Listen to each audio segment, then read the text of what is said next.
My self Kuldeep. आज मैं आपको आपकी बुक का अगला lesson the song of songs पढ़ाने जा रहा हूँ। द सॉन्ग ऑफ सॉन्ग्स इसका अर्थ होता है गीतों का गीत। इस लेसन में आपको सम्राट अकबर के दरबार के बारे में बताया गया है। अकबर के दरबार में एक प्रसिद्ध संगीतकार थे, उनका नाम था तानसेन। तानसेन अकबर के दरबार के सबसे प्रसिद्ध संगीतकार थे। वे तानसेन को सबसे अच्छा और सबसे निपुण मानते थे।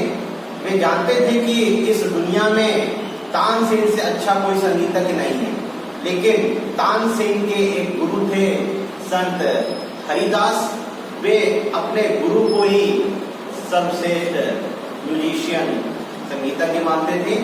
लेकिन जो सम्राट अकबर थे, अकबर तानसेन को ही मानते थे। लेकिन एक बार ऐसा हुआ कि सम्राट अकबर ने तानसेन से यही कहा कि आपसे अच्छा संगीतज्ञ तो इस दुनिया में है ही नहीं।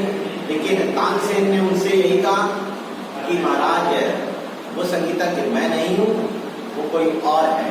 तो आइए जानते हैं कि वो संगीतज्ञ कौन थे और उनके बारे में क्या घटना घटी। आइए इस कहानी में समझते हैं। गुड मॉर्निंग स्टूडेंट्स, मैं आज आपको आपकी बुक का अगला lesson the song of songs यानी कि गीतों का गीत लेसन पढ़ाने जा रहा हूँ। आइए पहले समझते हैं इस लेसन के बारे में। इस लेसन में शासक अकबर के दरबार की कहानी बताई गई है। शासक अकबर के दरबार में एक प्रसिद्ध तानसेन थे। वो तानसेन एक म्यूजिशियन थे यानी कि संगीतकार। वह अपने संगीत से सबको मोहित कर देते थे। तो तानसेन के बारे में ही कहानी बताई गई है। आइए इस कहानी को रीड करते हैं। Slowly gently the exhausted musician laid his tanpura on the carpet. Carpet माने होता है चटाई। स्लोली धीरे से, जेंटली माने होता है विनम्रता पूर्वक। धीरे से विनम्रता पूर्वक द एग्जॉस्टेड म्यूजिशियन माने संगीतकार, एग्जॉस्टेड माने होता है थका हुआ। तो इसका अर्थ हो गया कि धीरे से विनम्रता पूर्वक द एग्जॉस्टेड म्यूजिशियन यानी कि थके हुए संगीतकार ने laid his tanpura on the carpet. Laid माने होता है रख दिया। कहाँ रख दिया? His tanpura on the carpet, चटाई पे रख दिया। इसका पूरा अर्थ हो गया कि धीरे से विनम्रता पूर्वक थके हुए संगीतकार ने अपना तानपुरा चटाई पर रख दिया। आगे लिखा हुआ है the एक्सक्यूसाइड strains of Raag Darbari still vibrated within the hall. The exquisite strain का मतलब है एक प्रसिद्ध संगीत ऑफ राग दरबारी का प्रसिद्ध संगीत या मधुर संगीत still vibrated within the hall. Still vibrated का मतलब होता है गूंज रहा था, गूंजना। वाइब्रेट माने होता है गूंजना। विद इन द हॉल, कहाँ गूंज रहा था? हॉल के अंदर, दरबार के अंदर। इसका पूरा अर्थ हो गया the exquisite strain of Raag Darbari still vibrated within the hall. इसका मतलब बहुत ही मधुर संगीत ऑफ राग दरबारी का बहुत ही मधुर संगीत दरबार में अभी भी गूंज रहा था। आगे लिखा हुआ है एम्परर अकबर लुक्ड अप। सम्राट अकबर ने, लुक्ड अप का मतलब होता है ऊपर की ओर देखा। His eyes bright with admiration. Admiration मतलब होता है आश्चर्य। ब्राइट माने होता है चकित होना। तो इसका अर्थ हो गया कि सम्राट अकबर ने ऊपर की ओर देखा। His eyes bright with admiration, उनकी आंखें आश्चर्य से चकित हो गई। वंडरफुल ही सेड, उन्होंने कहा अद्भुत। Superb, I listen to you every day but I can't seem to have enough. Superb का मतलब बहुत अच्छा। I listen to you every day, मैं तुम्हें प्रतिदिन सुनता हूँ। बट माने परंतु। I can not seem to have enough, परंतु मैं समझता हूँ कि इससे अच्छा कुछ हो ही नहीं सकता। आगे पढ़ते हैं। Tansen bowed in silent gratitude. Tansen ने विनम्रता पूर्वक अपना सर झुकाया या आभार व्यक्त किया। I think you have the most wonderful voice in the world, said Akbar.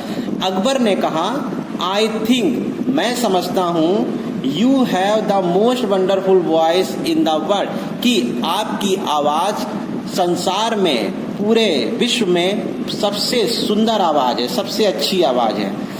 I don't, Shahenshah, set Tansen with a smile.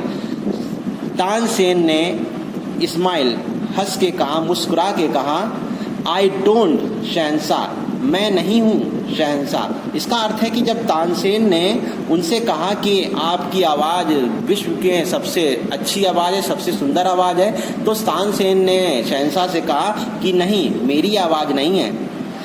There is a someone who sings far better than I do, really.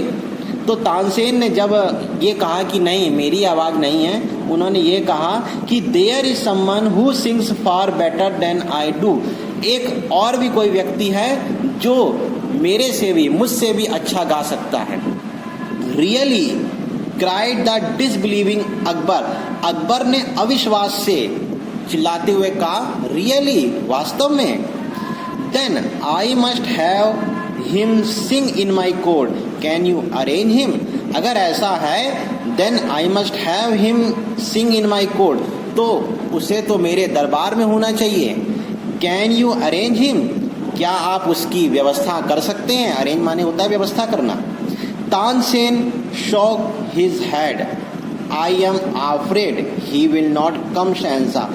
Tansen ने अपना sir झुका कर कहा, I am afraid he will not come, Shahenshah. Shahenshah, I am afraid, मैं भयभीत हूँ, मुझे डर लग रहा है।